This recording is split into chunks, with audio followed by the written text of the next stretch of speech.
was just thinking about how, you know, we seem to think that our lives are ordinary unless we're doing something extraordinary, like we're doing out here, and that's what the feeling of freedom comes from, when we realize that every moment is extraordinary, you know, so that we can look at our children or the people that we work for, you know, people in our lives, and realize that that moment is a gift, and that that exchange is a gift, and not wait for just the extraordinary moments, because you know what happens when we're aware that moments are extraordinary, like coming out here and seeing this just amazing landscape.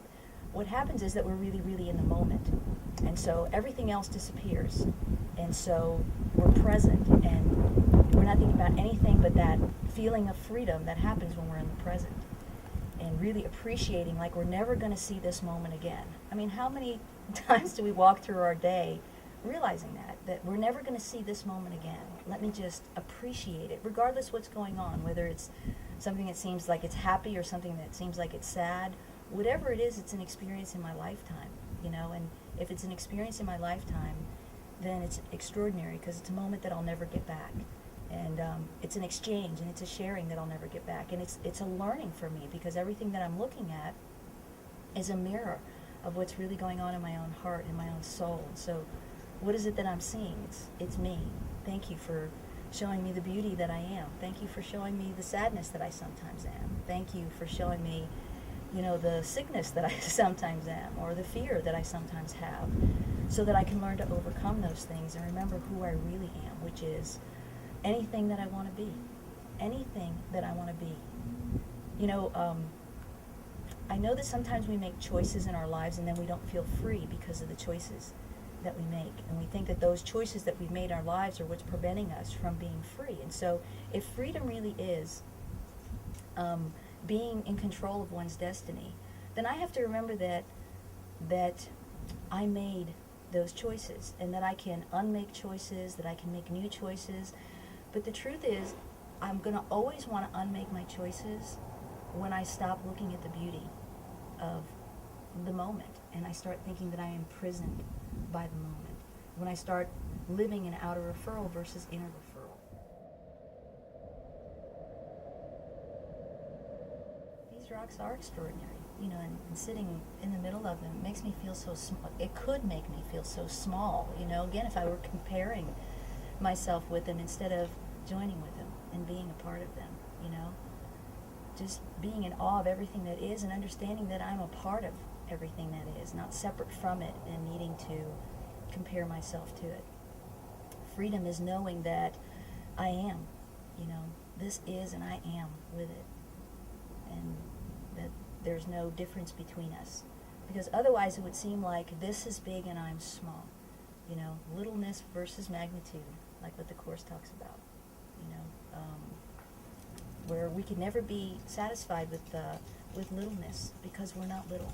We play small, and that's a shame, because when we play small, we feel entrapped, imprisoned, and we're not small. We're amazing. We're grand, you know, just like what it is that we're seeing here. We're a part of that.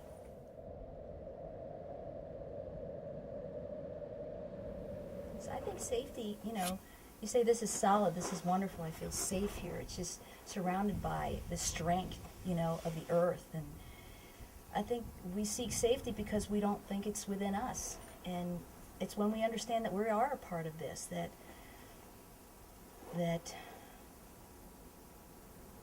we can feel our safety, that I feel my safety. Again, feeling separate from it makes me feel small. Being a part of it is where I feel my safety, where I feel my grandeur, my strength. It's beautiful. I mean, how old are these rocks? You know, how old am I? How old is reality? How old is just even consciousness? You know, who am I? Am I just these few minutes sitting here talking to you? You know, or this lifetime, this 100 years? Oh, we are so much more than this.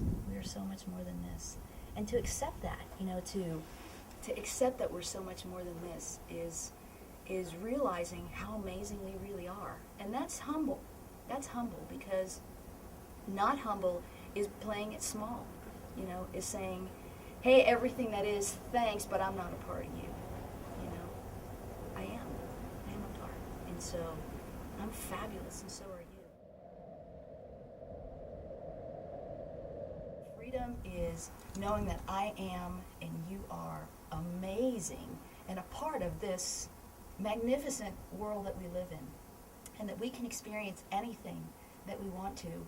So why not just go out there and, live life and be free from that place of inner referral, from that place of, I'm free, I'm free, and you're wonderful just the way you are. Thank you for showing me who I am.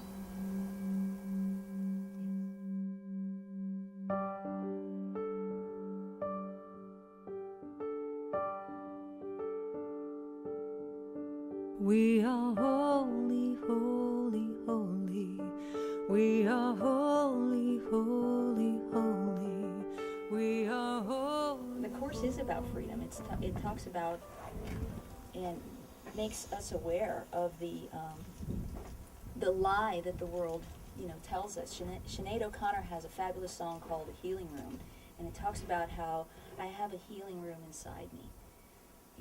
That the I am, the real I am, is not the lie that lives outside of me. And it's not that oh, the world is horrible, and so I have to go find some healing room, some inner space, so that I can heal myself from this world.